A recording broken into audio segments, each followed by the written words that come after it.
네, 한가위 명절을 맞아서 덕수궁 앞에 나왔습니다.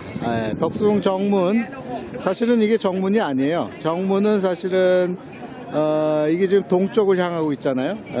정문은 동쪽일 수가 없거든요. 그래서 남쪽에 이미 이전에 정문이 있었어요. 그런데 이제 세월이 지나면서 정문을 이쪽 원래 대안문이었습니다. 대안문이 이제 대한문으로 이제 바뀌게 되는 과정을 겪게 됐죠. 이제 이곳은요, 덕수궁은 우리 민족의 애환이 너무 많이 서려 있는 곳입니다.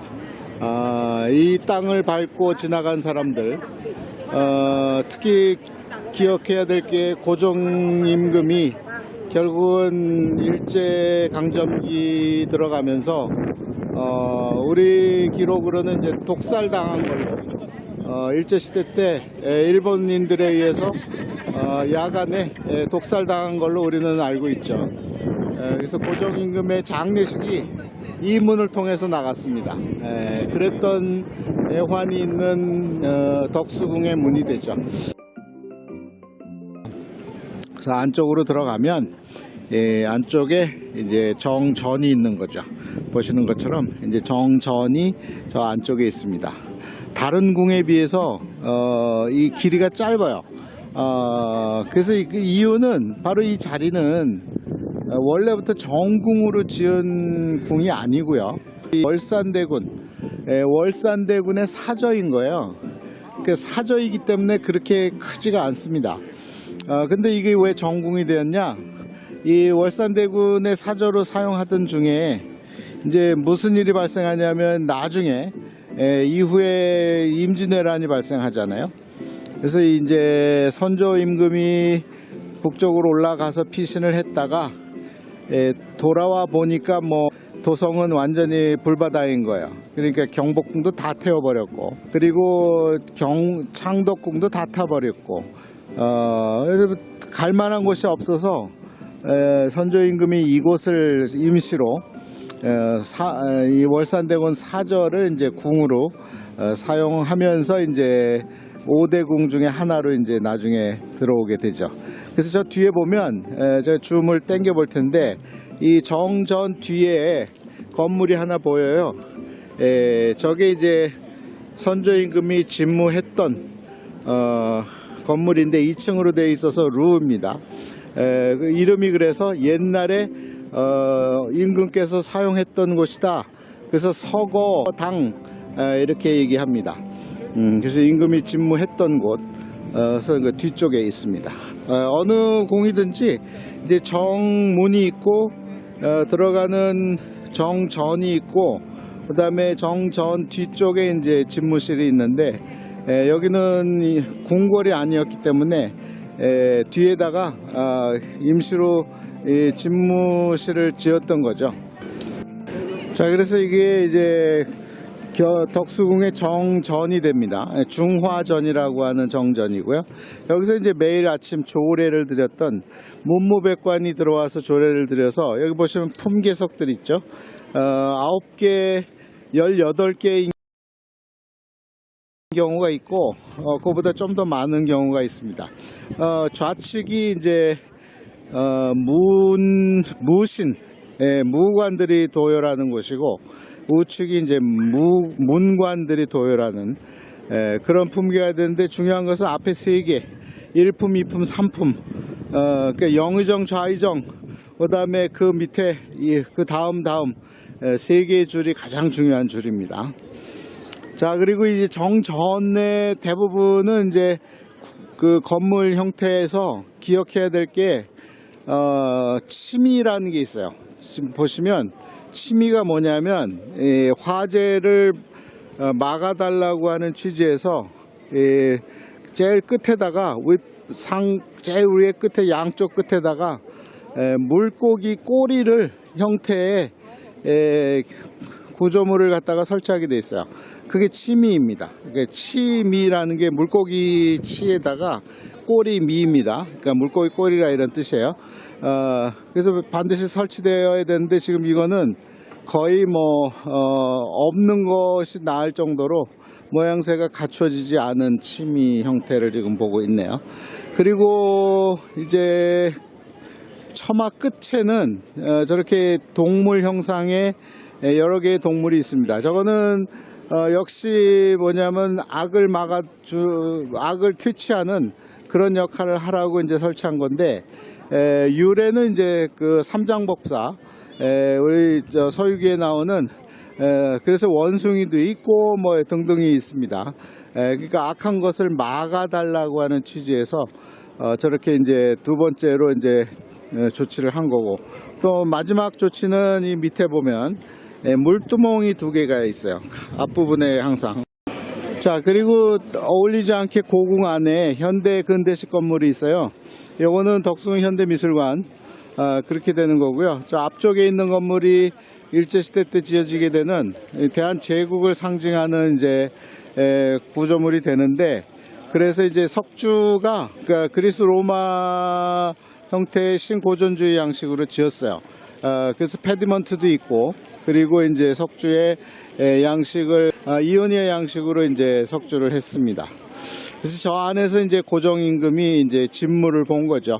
그 대한제국을 선포하고 난 다음에는 안에서 이제 서양 옷을 입고 커피를 마셔가면서 저기서 이제 어전 회의를 했던 그런 장소가 되겠습니다.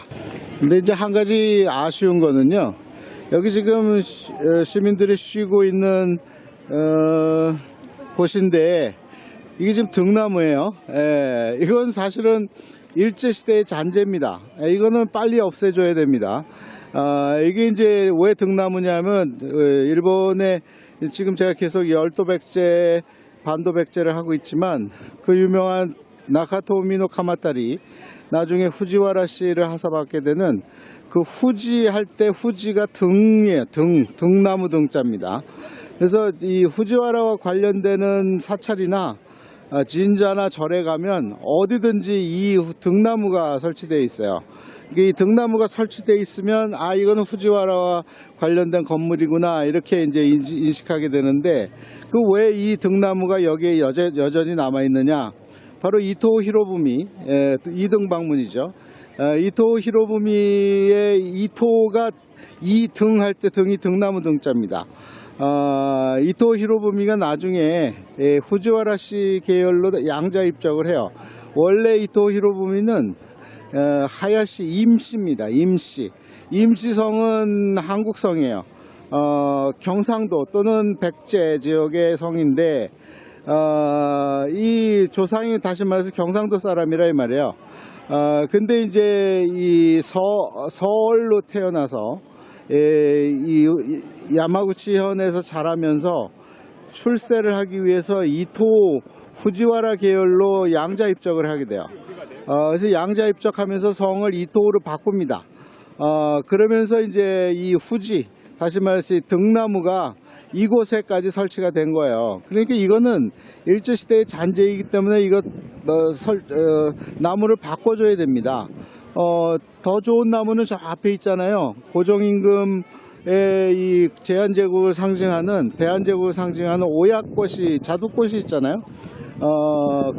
그런 나무로 바꿔줘야 돼요. 무궁화로 바꾸든지. 이거는 이제 우연찮게 발견한 일제시대의 잔재인데, 물론 잔재가 많아요.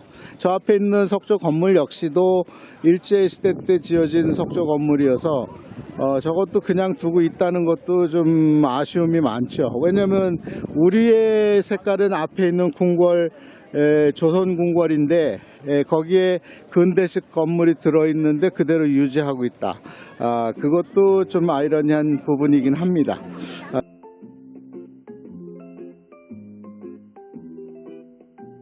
네, 여기는 이제 최근에 복원된 대한제국 시절에 지어졌던 건물입니다. 그래서 여기는 고종주기 40주년을 기념해서 일종의 뱅퀴트 할 수 있도록 지어놓은 건물이에요. 자, 이제 여기는 후문이에요. 후문인데요, 오른쪽으로 가면 고종의 길이라 그래서 아관 파천했던 러시아 공사관 쪽으로 가는 길이고, 왼쪽은 한국을, 조선을 팔아먹게 되는 을사보조약에 사인을 하게 되는 장소, 중명전이 있는 곳입니다. 올라가면 이 아관파천 길이 있어요. 그래서 왼쪽으로 쑥 들어가면 러시아 공사관 건물이 있습니다. 자, 이제 덕수궁에서 나와서